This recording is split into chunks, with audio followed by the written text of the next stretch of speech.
Sasaluhan ko yung hapon ito. Pero bago po ako tumalakay, nais ko muna batiin ang ating mga makapangyarihan, ang hari ng mga hari, ang Yahweh. Happy Father's Day, ang Yahweh. Sabay-sabay natin sa pagpulihan, mga kapatid.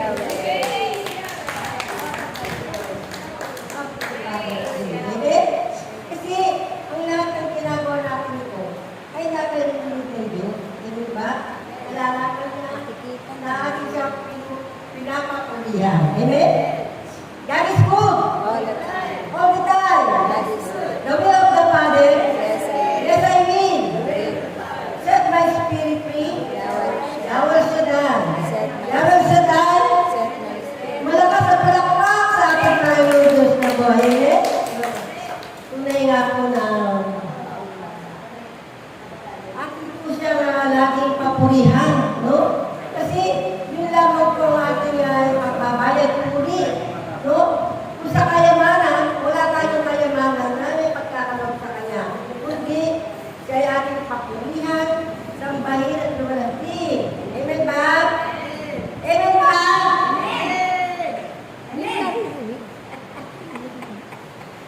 Parang pagod na sa ating kapatid. Hindi, lakas na nga ng ilo. No? Malaya po. Amen. Lakas. Na sapagkat sabi nga ng ating Panginoon, hindi lamang sa tinapay na bubuhay ang mga tao, kundi sa salita ng Diyos. Naniniwala ba kayo? Amen. Amen. Tunay nga ang salita ng Diyos ay tunay na magaling, nakakasugat sa ating mga puso. Kaya nga, ang ginagawa natin na hindi maganda o nakagagawa tayo ng masama, yun naman ay nilalantad ng Diyos sa atin. Di ba? Kapag nilalantad niya ang ating mga gawa, wala tayong maililihin sapagkat arog ng ating among Yahweh ang kaibuturan ng ating mga puso. Amen ba? Malakas sa palakpak sa ating Panginoon Diyos na buhay, no?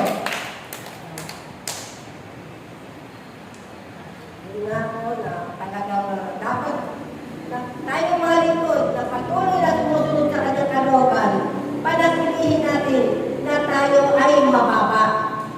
No? Patuloy tayong magpakababa sa kanyang harapan sapagkat kung siya ay pagkakalog natin ang ating puso, ang ating pag-ibig na may kababaan ng loob, ay kanyang tinatanggap. Amen ba? At kilalanin natin siya sapagkat siya ang humirang sa atin. No? Siya ang lumikha sa atin. Kaya mga kapatid, ipagpatuloy lamang natin ang ating paglilingkod. No? Sapagkat gagawa ng himala ang ating Panginoon. Amen. Amen ba? Nay? Na sapagkat alam niya ang ating mga pangangailangan. Hindi ba? Hindi mo pa nga hinihingi. Gumagamit na ng instrumento ang ating Panginoon Diyos na buhay. No? Sapagkat ang ating Panginoon Diyos ay buhay na buhay. Hindi siya natutulog 24/7. No? Siya ay laging nakatunghay sa atin. No? Tingin mo lang ang iyong pangangailangan. Tawagin mo lang na makaitlo ang kanyang banal na pangalan at siya ay gagawa ng himala sa ating mga buhay. Amen? Malakas na palakpak sa ating Panginoon Diyos na buhay. Tunay na po na kahit man daw huli ka na. Talaga huli na kasi pero tayo ay nakakahabol din. Bagamat tayo ay nasa dapit hapon na ng ating paglilingkod. Ngunit ito ay nagagawa pa rin natin. No? Na isa sa katuparan pa natin upang siya ay mapaglingkuran natin. Amen ba? Sapagkat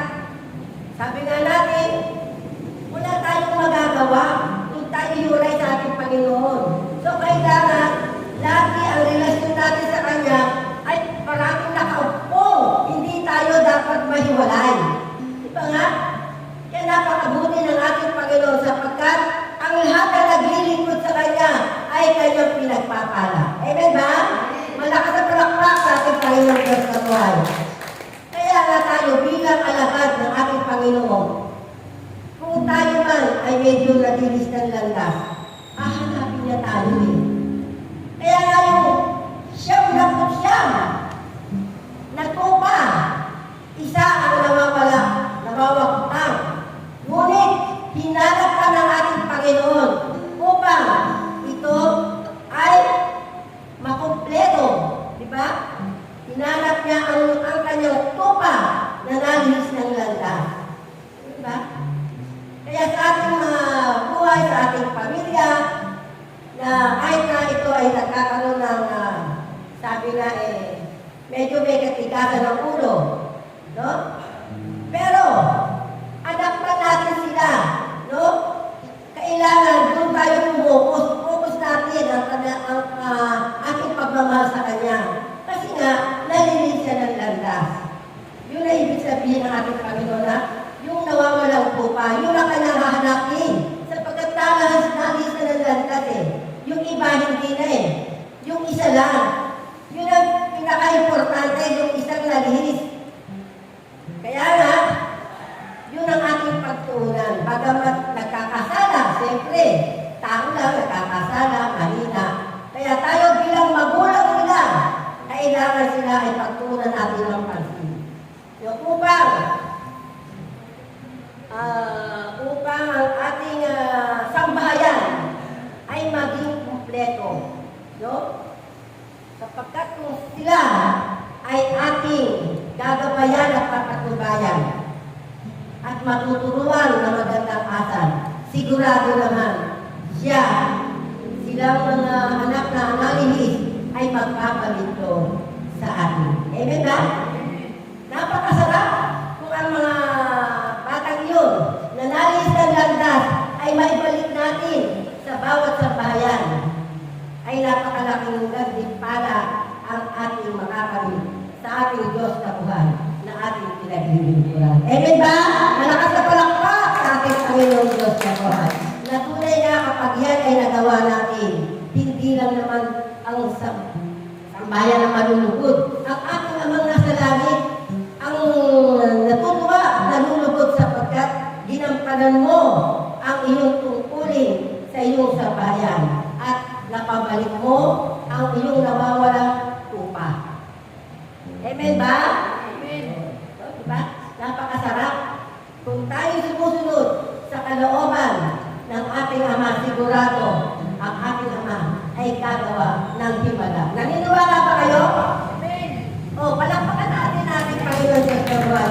Mapaghimala ating Panginoon Diyos eh. Diba? Kumbaga sa siya ang gagawa ng paraan. Katulad nito sa ating pagpapahayag ng kanyang banal na salita. Siya ang gagawa ng himala, tayo instrumento lamang. No? Instrumento lamang, tayo mga trumpeta lamang ng ating Panginoon. Amen ba? Kaya napakagaling mga kapatid na sa bawat sambayan, kailangan natin na tayo makasunod sa kanyang kalooban. No? Pagsikapan natin, pag sumakita natin mga kapatid, na tayo makasunod sa kanyang kalooban, sapagkat tayo ay kanyang gagantimpalaan at kanyang tutulungan na makahawon sa ating mga buhay. Diba? Ako hinihingi ko rin yun, Ama, hamuin mo ko sa aking pagtalugmo sa kahirapan. Amen ba? Tunay mga kapatid, pag hinihingi ko na yan, may gagamitin instrumento ng ating Panginoon. At bago ako makauwi o makalabas ng kanyang templo, meron ako nakukuha. Amen ba? Kasi hiningi mo yun eh. Dininig ka niya ma sapagkat meron kang layunin. No? Alam niya yun eh. Kaya na kailangan natin sumunod sa kanyang kalooban. Kaya sa bawat salita na kanyang bibitiwan, ito ay magaling, nakakasugat ng ating mga puso. Amen ba? Tunay. Pero, pag ang kahilingan mong yan, ikaw ay pinagbigyan ng Ama, uuwi ka na dala-dala mo ang iyong kahilingan. Amen ba? Malakas na palakpak sa ating Panginoon Diyos na buhay. Tunay na gagawa ng himala ang ating Panginoon. May hihipon siya. Hindi mo nga iniisip kung sino yung hinipon niya eh. Kaibigan dumating. Sabi, anak, tulungan mo siya. Diba? Kaya nga napakasarap na tayo'y magbigay. Kahit konti, napakalaking tulong na. Diba? Makakatulong na sa iyo yan eh. Totoo yun, kapatid. Mararamdaman mo ang kilos na ito. Oo. Sabi ko nga, kasi bawat paghayo mo kapatid, naglalaban yan eh. Huwag ka na magpunta dyan eh, wala ka namang pamasahin. Pero, sabi na, pag nakarating ka doon anak, kasi maganda na yung mo eh. Kailangan mo sumunod sa aking kalooban eh. Huwag kang magalala. Pag dating mo doon sa aking templo, may gagamitin ako para ikaw ay matulungan. Amen ba? Malakas ka at palakpak sa aking Panginoon sa buhay. Kasi nga sabi niya, ang pagtulong sa kapwa ay hindi mo makailangang ibigay lahat eh. Kunti lang, kung kaya mo lang, hindi ka magpupersahin eh. Tulong mo lang na pwede lang makauli ang kapatid mo, alam mo naman kung saan siya nanggaling. Pero, kita niya na makadalo siya sa prayer meeting ng ating amang makapangyarihan. Sa mga oras na ito mga kapatid, alam ko, sa ating pagsasama-sama natin pananalangin, at tayo diringgin ng Diyos. Diba? At ang ating Mama Mary ang siyang namamagitan. Diba? Ano yun? Halos pagiging mo sa kanya, pagtawag mo sa kanyang banal na pangalan, halos maluha ka rin. Kasi totoo yun eh, natutulong yung ang nakalagay sa iyong puso eh. Kasi natutuwa sila sa pagkakatunak namin ito. Bagamat may kahirapan, pero inumuna pa rin ang kami ay kanyang pagtungkulan. Kaya nga gagawa at gagawa ng himala ang ating Diyos na buhay na ating pinaglilingkuran. Amen ba? Kaya nga, yung tumutulong naman sa iyo, ay ibabalik naman. Ibabalik naman ng Diyos. Sapagkat, sabi nga, ang magbigay sa iyo, ay pinapanalangin mo rin eh. Ama, maraming salamat po sa instrumento na pinagkaroon po sa akin. Nawa, ibalik ko po ito sa kanya ng siksik-lik at umakapang. Amen ba? Malakas at lakpak sa ating Panginoon Diyos na buhay. No? Totoo. Sa bawat pagtulong natin sa ating mga kapwa, yun ay merong kapatid na nagmumula sa kanya, sa ating amang makapangyarihan. Amen ba? Binati niyo na ba ang inyong ama? Amen. Ang sarap batiya, no?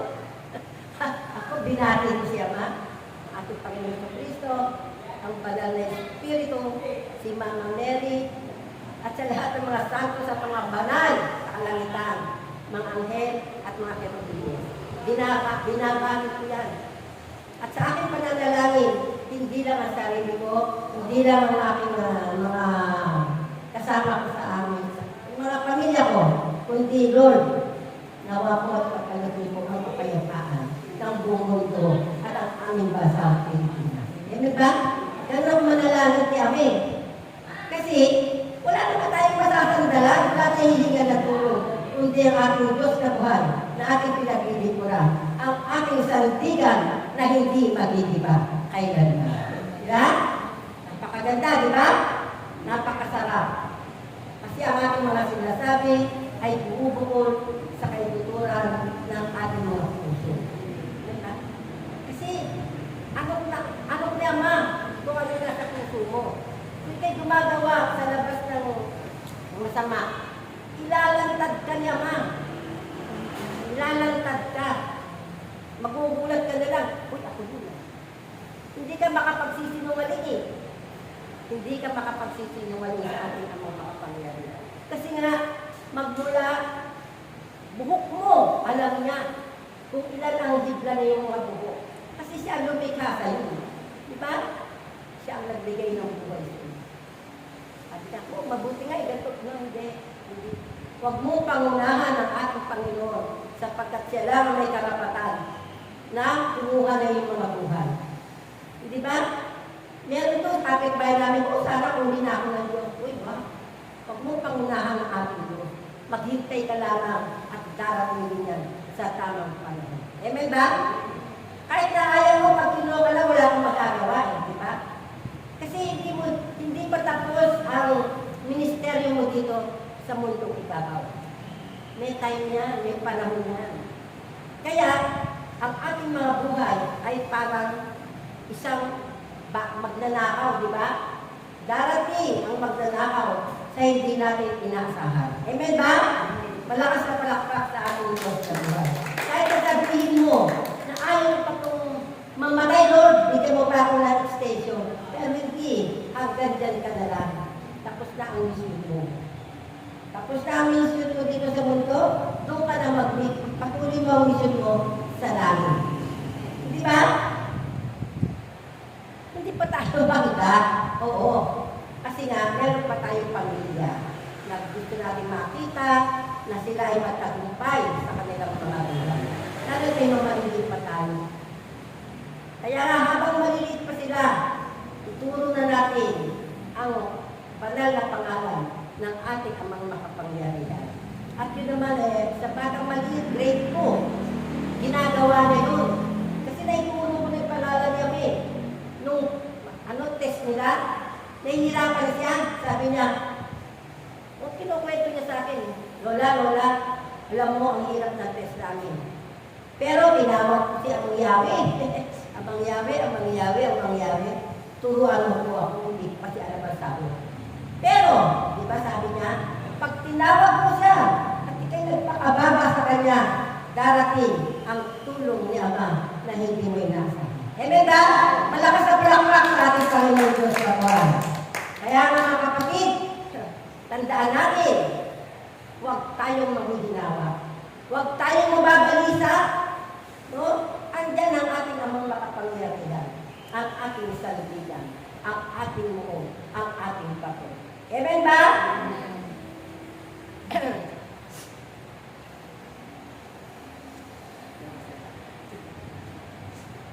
Hallelujah, hallelujah. Kaya't kayong lahat, Hallelujah. ang hingi nyo lang, Hallelujah. naroon yan ang Ele inyong wala panalangin kaya. at pananampalataya Ele sa wala Diyos. kaya. Na hindi Kaya. nagbabago ang inyong pag-ibig sa Kanya sa pamamagitan ng inyong mga Ele wala.